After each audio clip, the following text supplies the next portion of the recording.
So, I've actually said this to some of you about 35 minutes ago, but I'll say it again. This project is kind of an interesting transition for me. My background, as Michaela said, in philosophy and physics.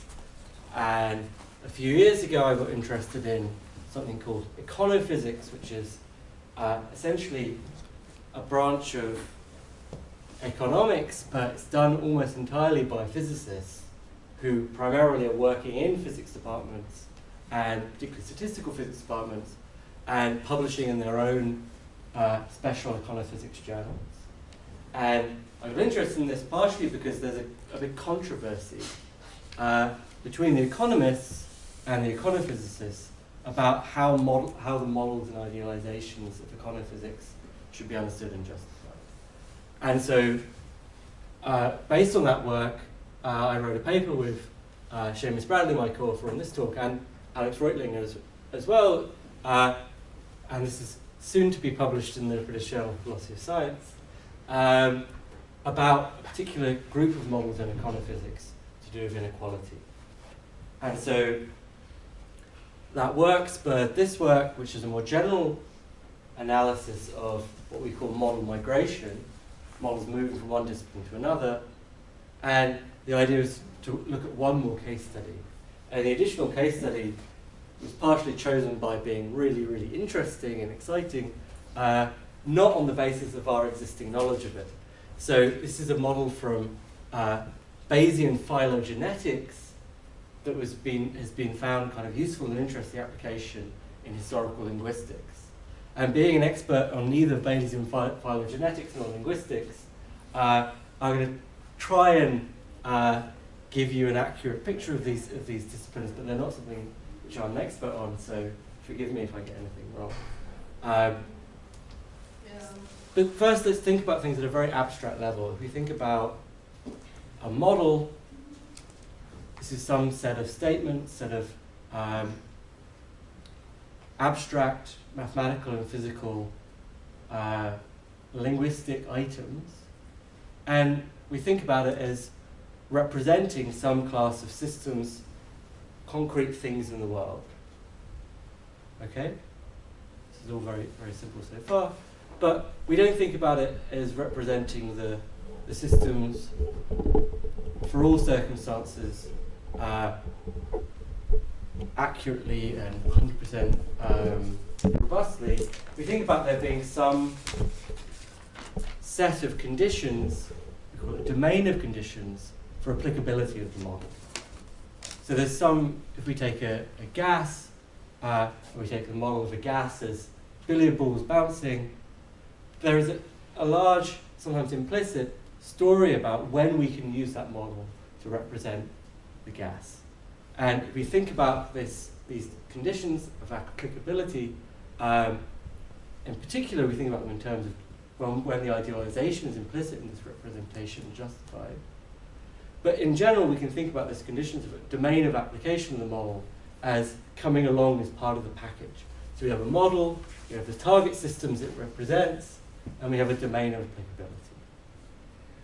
And in migration, so this is, I looked, if you try typing migration into the internet and try and find a positive, happy picture, it's pretty hard. This is the one I managed to find.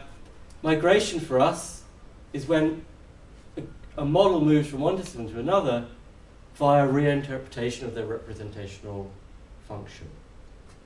What does that mean? It means this, that we take a model and we keep essentially most of the structure of the model the same, but we reinterpret the systems that it represents. And we'll consider the two examples of this throughout most of the talk. And what we wanted to do is contrast the problem that we're in when we're in a situation of migration, which we call resanctioning, which is when the idealizations made in the original context are justified in the new context. So I'll get into more explicit examples of this later. The contrast was between the process of migration and the accompanying problem of resanctioning with, I'm jumping ahead of myself. Imperialism. And so this is something that's been discussed in the literature and philosophy of social science quite extensively.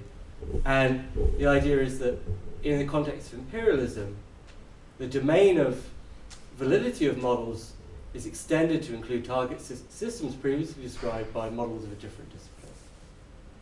So we think about our model, we have its systems it represents, we have the domain of applicability of the models, and we expand the domain of applicability so we represent more systems. So whereas in the case of migration, the problem is one of justifying different idealizations because we're representing different systems. In the case of imperialism, the problem is justifying essentially the same idealization but being expanded to a wider class of target systems. And so, although migration and imperialism are both, in substance, they're quite similar, they're cross-disciplinary knowledge transfer, and they have some similar sociological and structural features, they're quite different in terms of the problems of idealization and justification that you get in the two cases. And so it's important to distinguish them, and I think quite useful to as well. So by evaluating model migration in terms of the concept of re-sanctioning, i.e. justifying different idealization in the new context, philosophy of science hopefully can actually have a useful role in trying to unpick some of these quite thorny debates between people from the original modeling context and the new modeling context.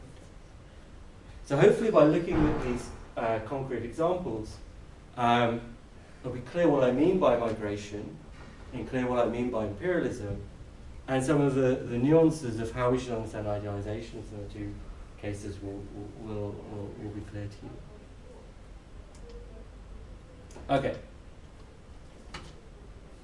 So, if you think about a gas, at the kind of temperatures and pressures that we have on Earth. So like the gas in this room.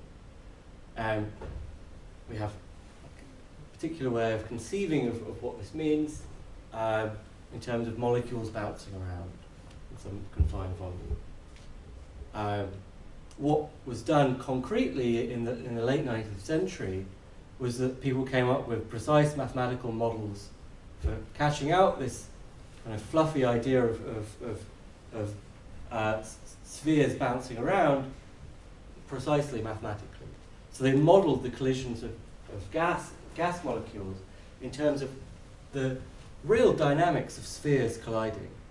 So they really tried to actually use the Newtonian mechanics, how it would describe two spheres bashing into each other, and model a gas as that process. Okay, and this is done famously by Ludwig Boltzmann, and he used this as the foundation of statistical mechanics. Statistical mechanics is one of the most successful parts of science. This process worked very well in this case, I think undoubtedly. But there's lots of idealizations implicit here, and we're just going to talk about one because it's a nice and easy one to talk about. But if you think about what a real gas really consists of, molecules are nothing like spheres. For one thing, you get molecules that are built out of two atoms, they're diatomic. For another thing, we don't think about molecules as, when they collide, that it's some kind of classical dynamic collision between rigid objects. Think about it in terms of quantum theory. There's lots of idealizations in this model. One of them that's most obvious is there's only two molecules here, two spheres. So in the Boltzmann model of the gas, we only ever have binary collisions. Okay, so molecules only ever collide two at a time. Right? You never get three molecule collisions in a Boltzmann gas. This is an idealization. Because in real gases you can get three molecules colliding at a time, in principle anyway. that notwithstanding, if you feed in the Boltzmann collision process plus some kind of randomization procedure, you can end up getting the distributions of speeds in a real gas, and you can then derive properties of gases. You go out into the world, test this model, and you find that it accurately predicts values of certain thermodynamic parameters. This is a really good model. So I would have put this up. It's kind of interesting. If you look at this distribution, and you look at this distribution, maybe you can't see it so well, the shape of this hump here is quite similar to the shape of the red hump here. And this is noticed quite a long time ago, that if you get a population and you look at how much money everyone earns, the distribution of incomes for about 80% to 90% of the population follows the same functional form as the distribution of speed for molecules in a gas. However, the top 10% or so follows a different distribution. It's called a power law distribution.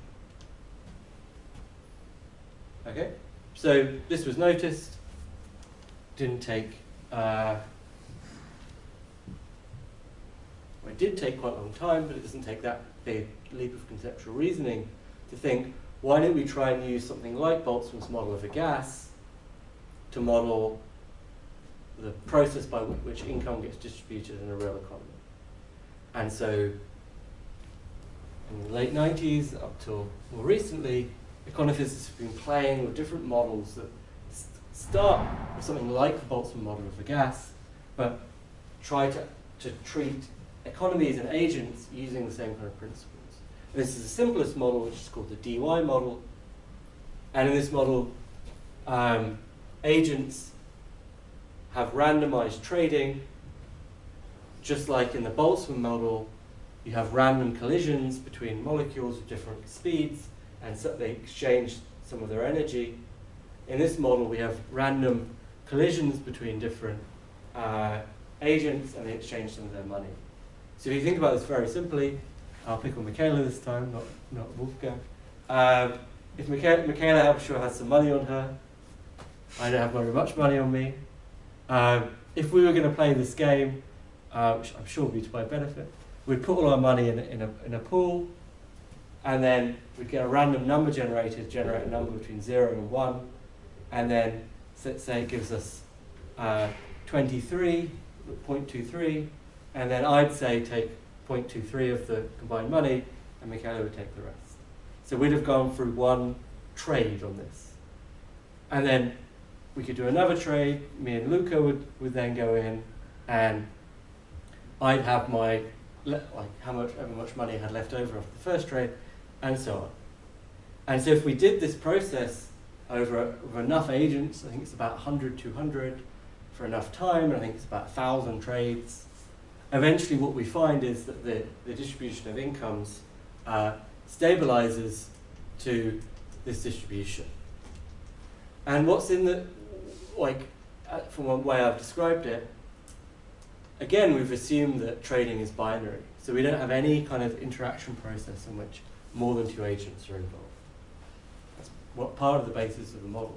It's actually very difficult once you start complicating things, either the gas model or the agent model, just computationally to actually work out what will happen. So this fact, the stylized fact that the bulk of the distribution of income is exponential is something we can recover from this very simple model. And if we add in a propensity to save, we can get even more structure. I won't go into the details of that. It's in the modeling inequality paper if you want to learn more about it. So we have this model, Boltzmann model of a gas. It represents gases in some domain of conditions, and it migrates. Structurally very similar model in the econophysics. It represents real people with incomes, and again it has some domain of conditions. So this is just a description so far of how a kind of terminology for referring to this. Sorry, but can I ask a question? So, but in the second model, there is money involved, okay? In the first, there is something, I guess, it's energy. Energy, kinetic okay, energy. So money and energy are... Exactly. Okay, I understand.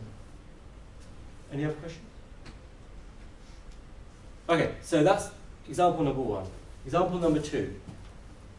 I find this really cool, so I'm excited whenever I talk about it. So, phylogenetics sounds kind of complicated. It really just means genetics and some kind of origin or tree of related to genetics. So I'll show you a picture of what a phylogenetic tree really is. Just if you describe species and the species, the branch lengths are how many or how genetically far two species are from each other. And if they share a common branch, they share a common evolutionary ancestor.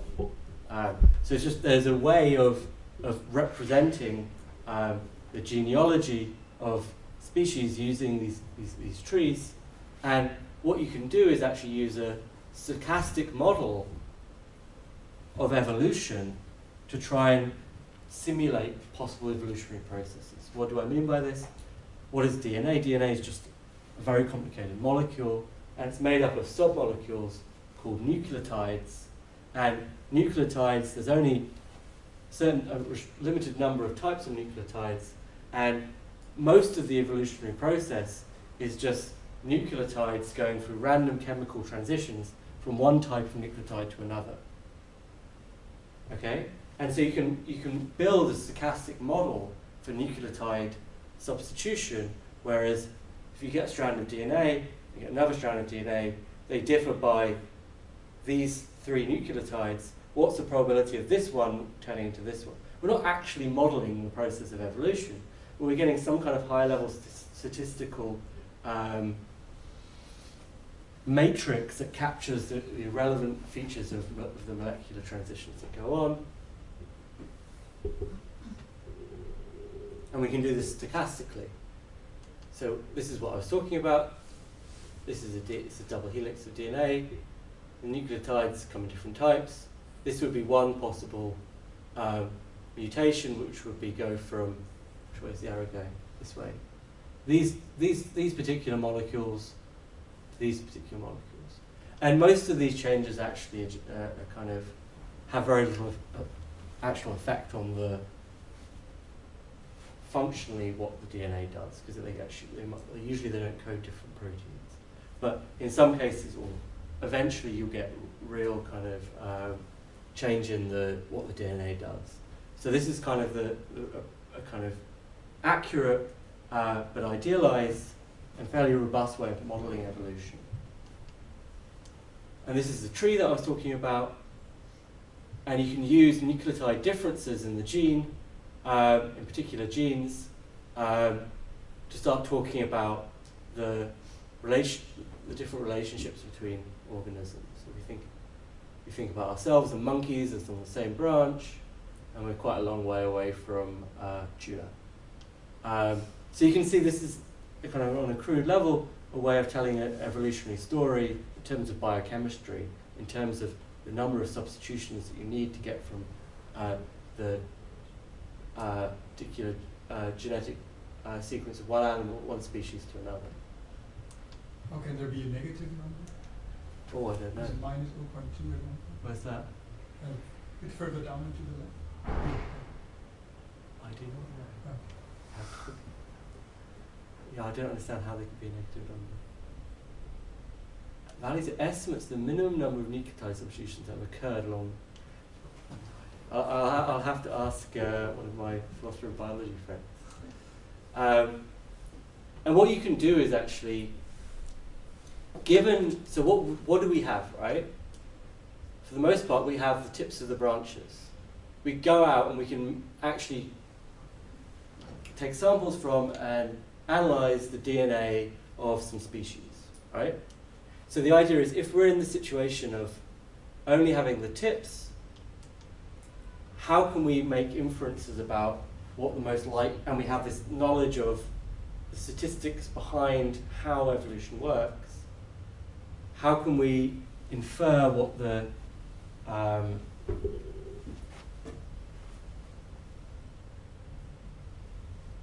phylogenetic tree, or most likely phylogenetic tree was. And the idea is that using the statistics and using Bayesian inference, we can, largely using computer simulations actually, we can feed in the data at the tips of the trees and at the matrices for different molecular transitions and some other kind of simplifications, and get posterior probabilities for different trees. That is, we can get the conditional probability of a tree given the observed outcome. So we could generate all possible trees, and then we can say, for this, given what we see, what's the probability that this tree gave us it?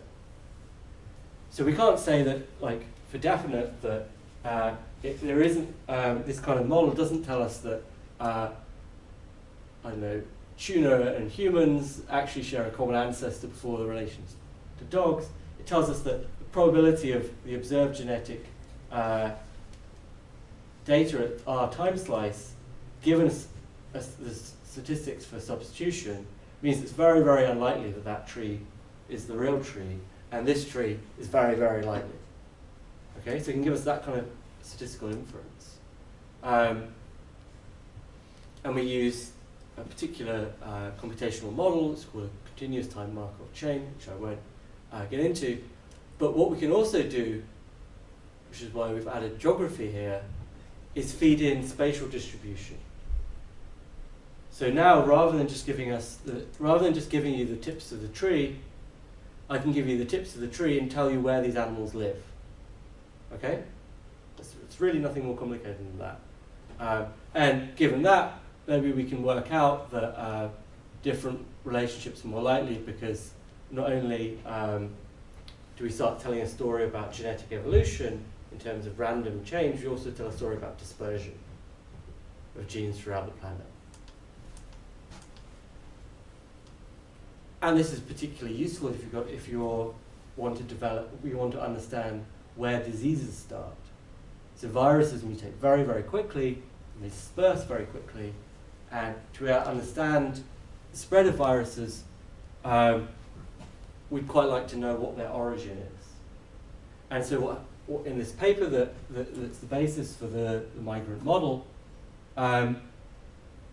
the authors investigated the origin of virus outbreaks based upon geographic and molecular sequence data of particular rabies viruses, particular H5N1, which is a flu virus, and rabies virus. And so they went around sampling different genetic material of the virus in different parts of the world, and then correlated or constructed the data based upon both what the genes were and where they found them. And the idea is that they could, for I think this is the rabies virus, the particular outbreak, they can place it in time and space and try and understand what the spread was and how the dispersion of the virus across West Africa over 150 years took place. It's very interesting, right? This is really cutting edge mixture of biology and epidemiology, I suppose. And one of the things that they do in this is that they have a particular model of the nucleotide substitution, which basically a particular way of idealizing the molecular transitions between different nucleotides. And so what happened fairly soon after, if you look at the dates, it's quite impressive. It's 3 years later. It's quite a big interdisciplinary team. I think there's about 5 or 6 authors. They adapted this model, and they applied it to a very old and very interesting question. So it was I think remarked quite a few hundred years ago that there's an interesting similarity between Sanskrit, which is a kind of precursor language to the Indian languages, and Latin and Greek. And so it's now or has been for a very long time, a consensus in historical linguistics that there is a big, big family encompassing virtually all the languages spoken over Europe and large parts of Central Asia and South Asia, that this family has some kind of common ancestor. So this is kind of interesting and unexpected. In terms of their ancestry, Hindi has a lot more to do with Irish than it does to do with languages spoken in the south of India. And let's say French is closer to Gujarati than it is to Hungarian. So this family, the Indo-European language family, encompasses quite a large part of the globe, and it's believed to have a common ancestor language.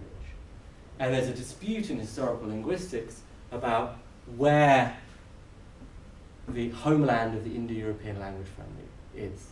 And there are two competing theories that are widely supported. One, that the homeland is in the Caspian steppes, and that the Indo-European languages are spread by horsemen. And one, that it's in Anatolia, it's mainland Turkey, and that it was spread by farmers migrating. And overwhelmingly, or fairly convincingly, linguists support the horse rider hypothesis. And the idea was to adapt the model of spread of viruses to try and understand the spread of the Indo-European languages, and to use the same kind of statistical tools to make an inference about the relative probabilities of the homeland being in either Turkey or the steppes. And this is what they got. So if you look, the relative, how things separate, when things separate out, unsurprisingly, the Indian languages, Indo-Iranian languages separate out a lot earlier. So Celtic is closer to Italian, it's kind of interesting, and the Germanic languages, they are to the Indian languages, but they share this common root about 9,000 years ago. And the overwhelming Bayesian weight of the model is on Anatolia, not on the Caspian steppes. So they did the simulations, and they got out data that pointed to a particular, supported a particular hypothesis. So I should add, and it's in the paper, and it's quite nice, that they tested this simulation, or tested this model on things that we are pretty certain about. And so they fed in data on the Romance language family, and the question is, what is the origin of the Romance language family? And the answer came out that the geographic center was Rome, which is quite satisfying. And so there's some little discrepancies. I think the split between Portuguese and Spanish, the dating isn't quite right. But to a large extent, these models seem to be, testing them on things that we know, they seem to be pretty reliable. And the fact that you can start making inferences about the spread of languages starting 9,000 years ago is pretty amazing. One of the idealizations, like the spread of a language is a very, very complicated process. One of the idealizations so that they can fit the problem of language change into this quite simple model of genetic change was that language evolution is entirely in terms of gain and loss of homologous words, i.e. words that have a common origin. For instance, cognates like night, nui, nacht.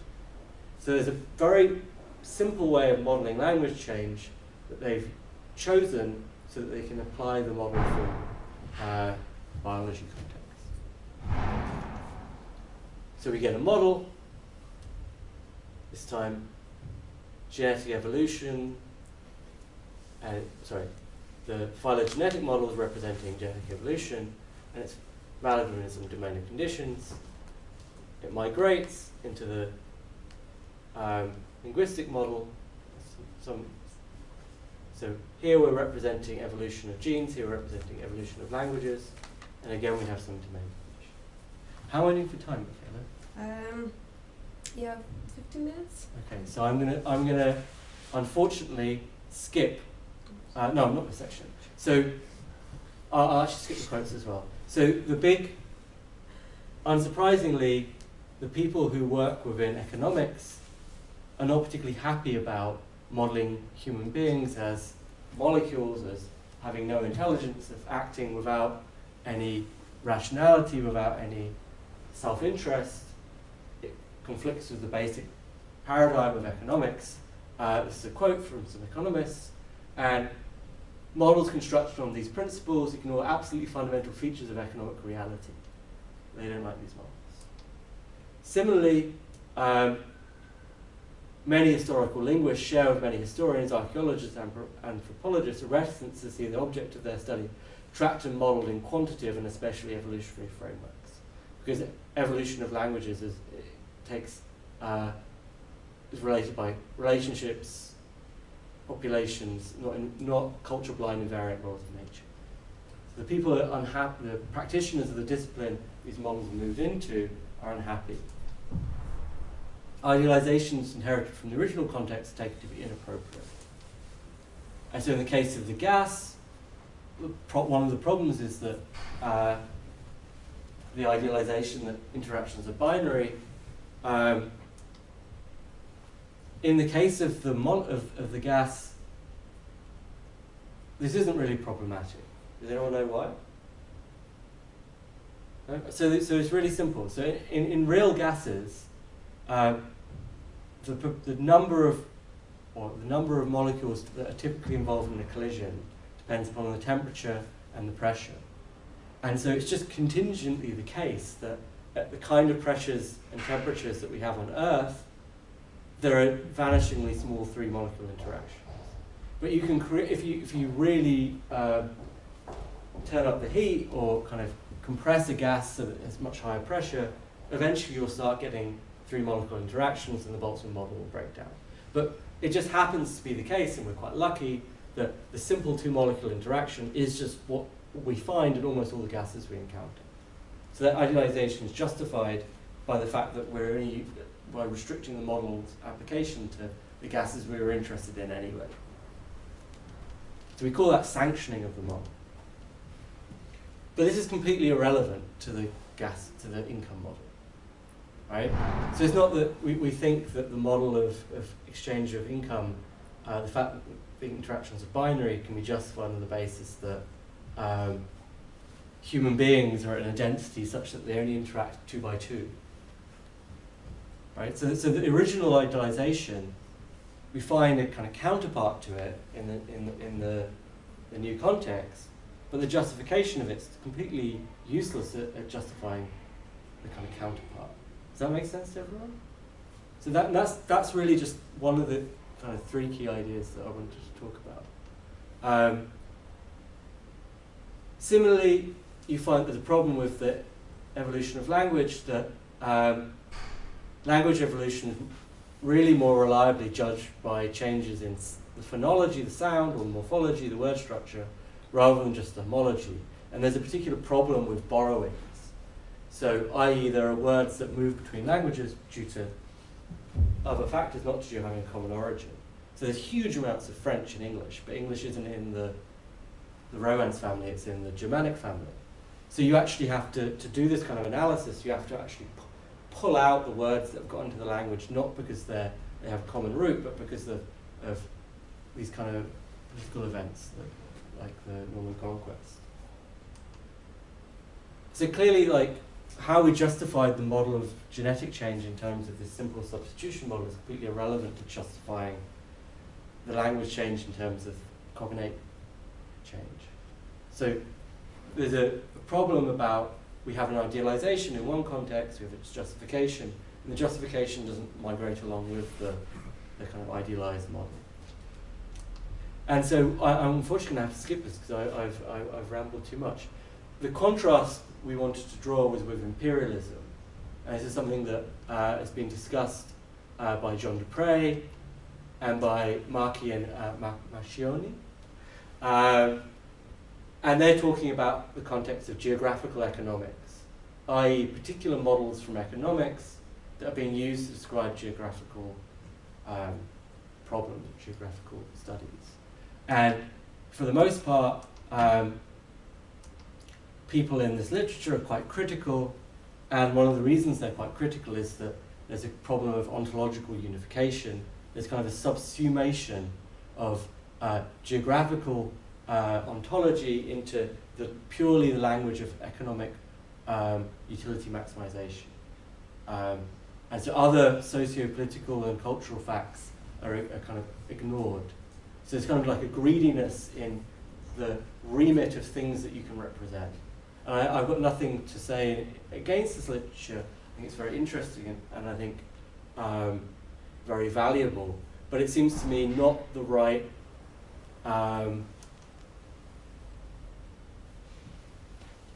doesn't isolate the right problem for the problem of migration, because there's no ontological unification going on.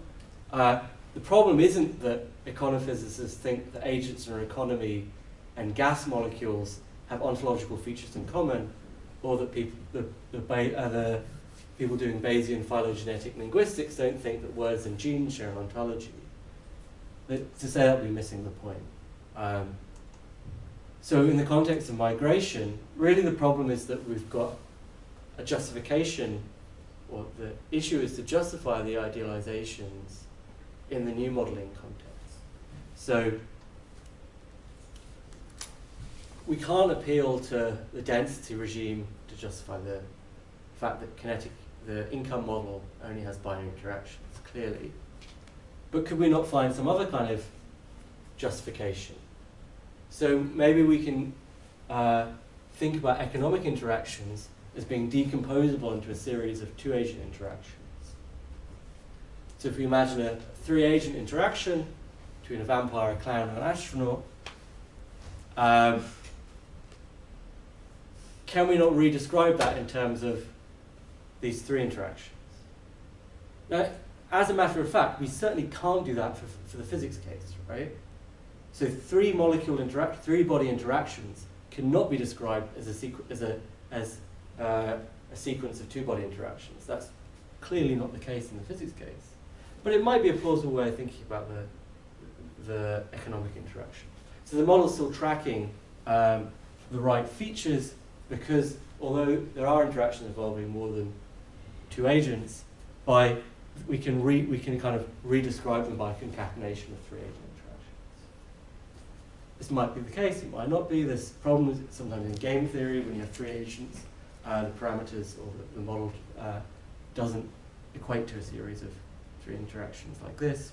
Interesting question. It's not really what we wanted to say. We wanted to say plausibly we can think of strategies for justifying the binary interaction in the new context, irrespective of whether it's anything like the strategy for justifying the counterpart idealization in the old context. It's not illegitimate just because it can't be justified in the same way,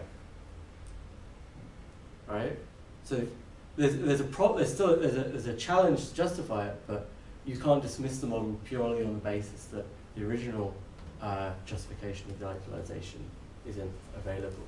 So this question that we want to say, the way we want to describe these questions is in terms of something we call resanctioning. So an idealization is sanctioned in the original context, and it has to be resanctioned, or its counterpart has to be resanctioned in the new context. So in the case of the linguistics model, we have this problem with only using homology can be confounded by these borrowings. So this idealization that language changes only in terms of gain and loss of cognate words could be confounded by the fact that we actually have these borrowings in our language. And although we can prune some of them out, we can't reliably identify all of them. And so what the Bouquet et al. Did is actually try and simulate what would happen to their models if you put in low-level borrowings. And the idea is that their findings are robust in this sense, and this re-sanctions the idealization, at least partially. And I think the simple and probably quite obvious lesson is that if you're going to use these, if you're going to like apply these kind of models, having a multidisciplinary team that are trained in both contexts is very important. So these are very complicated mathematical computational models, and almost everyone who works with them, like hands-on, is trained in computational biology, or has their training in the kind of use of these models in their original context. And you need people like that in the team just to do the modeling. But you also need people trained in historical linguistics to know about how the details of the field and the data that they actually have, how these databases are constructed and what idealizations are going to them. So to do this kind of modeling, you need a multidisciplinary team, almost in principle. And I think the fact that this model has actually been quite successfully justified is in part because of this. So this is from a historical linguist, not from someone trained in Bayesian phylogenetics. Hegarty was actually very critical of these models when they first came out. And he says the following: they've taken pains to address many of the doubts raised by thoroughly examining, revising, correcting the language database, and exploring a range of alternative data sets, phylogenies, models, parameters, and strengths, including those advocated by its supporters of the steep hypothesis. Yet across all these permutations, the results consistently and strongly favour a homestead in Anatolia instead. So the general lessons are quite simple, I suppose. That resanctioning should be important whenever models migrate between disciplines. Econophysics, by definition, involves model transfer between physical and social sciences. And I think this illustrates this model particularly well. And what job can philosophers do? I think philosophers are particularly good at picking apart models, idealizations, and representations. And I think we can act as mediators between kind of warring parties, in part just by having interdisciplinary events, inviting them to talk to each other and try and talk about why they're suspicious of each other's practices and techniques. So I'm going to end with some moralizing. Moral number one, a very simple one. It's a duty of good practices on scientists to devote resources to isolating and justifying counterpart idealizations. I.e., when you're using a migrant model, looking at the idealizations from the old context that have come with it, and to try and justify them. And resanctioning can be very subtle, and without it, inference is based upon the models are on shaky foundations. So I think it's all well and good that the econophysics model gives you a way of recovering the data, but actually worrying, we haven't seen discussion of the binary idealization question in the literature, which is strange. It's something that they need to at least consider and try and understand why, if at all this idealization is justified. Moral two, tolerance. So although you do need to do some process of justifying these idealizations, the mere fact that they're generally and likely to inherit their justification from the old context doesn't make them in principle illegitimate. So we shouldn't just reject the models out of hand because they have these idealizations. Moral three, dialogue. As much as possible, you should actually have people from the old and the new context talking to each other about these models and ideally working together to try and carry out the process of resanctioning. However, that said, sometimes there might be good reasons for the researchers employing the migrant models to ignore some norms operative in the new discipline. So it's not the case that necessarily, if after a process of trying to resanction the models, using resources from the discipline which they're being reapplied to, if in the end it becomes clear that the norms are simply faulty, then there shouldn't be a prescription about advocating change. In particular, I think it's the case for the econophysics case, that sometimes the fact that they can't justify the way that they're modeling to the economists is going to be because there's some problems in the foundations of economic modelling, not because they're arrogant physicists who haven't done their modelling properly. But I think there has to be a period of dialogue and interaction before you can get to the stage of claiming that you actually want to supersede the norms of the new context with different norms. Thank you very much.